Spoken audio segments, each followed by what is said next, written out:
Hey folks, how's it going? Welcome back to 10 Minute Business with me, Matt McPhee, in my definitely real and not fake virtual office.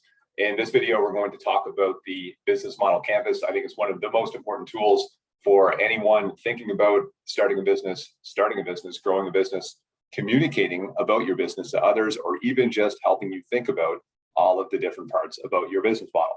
So let's take a quick look at what the business model canvas is. There's all kinds of examples online that you can find for this. This is one with our brand on it. Feel free to reach out to get a copy of this. And the idea with the business model canvas is that there's 9 blocks that help you tell a cohesive story about your business model. There's a few different ways that people like to go through it. As a storytelling tool, I like to start in reverse order from how you would normally read a document like this. So I like to start with the customer segments, work back to the value proposition, and then work through the customer relationships and the channels, finish all of that content with the revenue streams, and then go to the back half where you talk about what you need to make happen for your business to work from an asset standpoint, from a partner standpoint, from an activity standpoint, and then how much will all of that cost. One of the culminations of a business model canvas is looking at whether or not your revenue stream matches your cost structure, right? You want to make sure that before you get too deep into a business model, that there should be at least some alignment between the total revenue streams and the cost structure. But we'll get to that part in a second. So again, as a really quick overview, I like to start with the customer segments. I like to go back to the value proposition, and then you talk about how you describe and how you deliver that value proposition to your customers through the relationships that you build, through the channels that you use to do that, how you charge for that value in all of the different ways that you can charge, what partners you need, what activities you need to do to make that happen, what resources you need, and how much will all of that cost. So that's the general flow that I take when I bring someone through a business model canvas. You may use this to plan a business idea out, because I find a lot of people think about the right side of the canvas. They like to think about the fun stuff like the value proposition.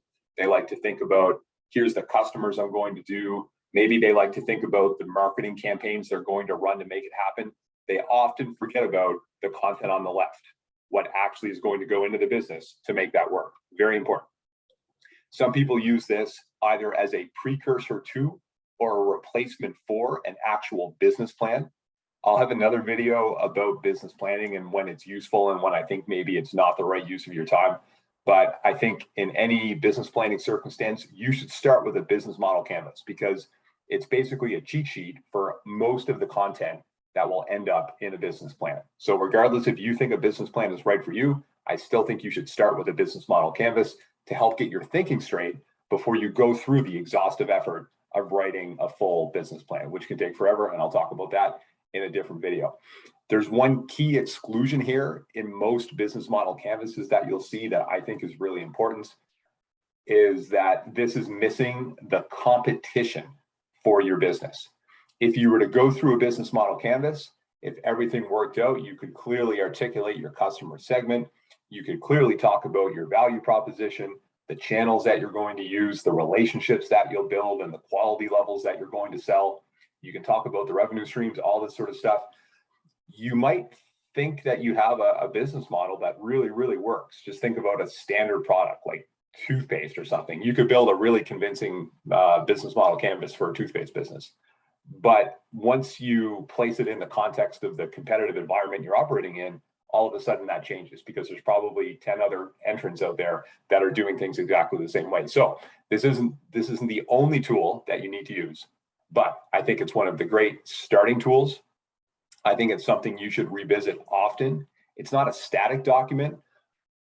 You don't fill it out once, frame it and put it up in your wall, like tattoo it on your forearm. You don't do that. It's meant to be updated regularly. I actually sometimes will encourage clients, after we do a business model canvas session, to physically take the canvas, crumple it up into a ball, and throw it in the garbage, because next time we're going to do another one with updated information. So that's my quick overview of the business model canvas.